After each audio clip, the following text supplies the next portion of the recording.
Royal Dynasty. Mbopsana fiko ayaya unde ashibarbarba ayaya unde burisa pochka Mobster. auya papa mangwende kungati ndine jampa pano pamba nchirampa nevake wanda ndonyompa kungoswera ndakaiwe sango chilipawo ndaneta muswe wangu ndapeta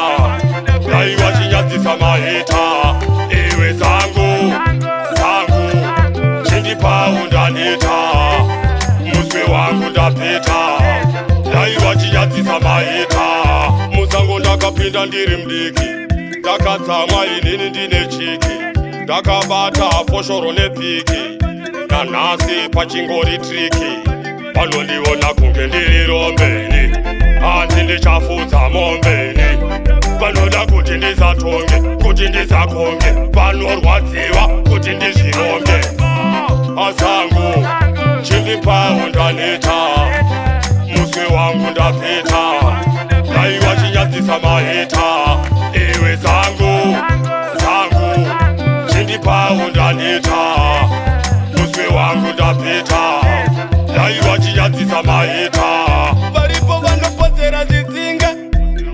ndakaisa ndichiringa ndiri waivo nditi ndiri dinga ndakuda kunzi ndiri mbinga ndongoti mudzingi mundiringe mamhepo asandibviringe mweya yemadzinza isandipiringe pandoipa siyai ndiimbe ayaunde ayaunde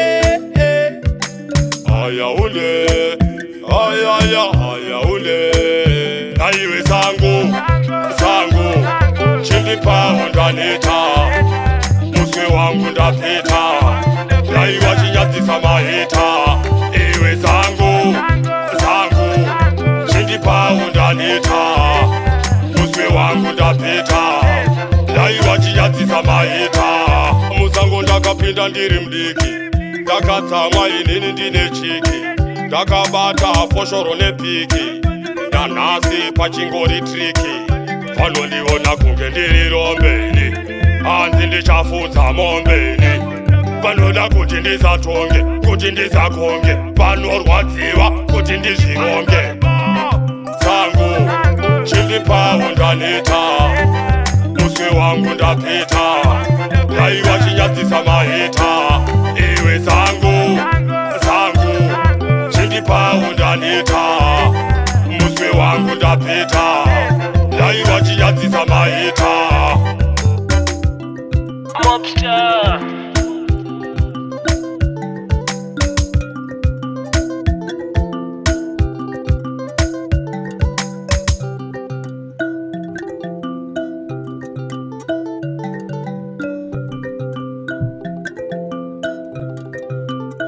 Royal Dynasty.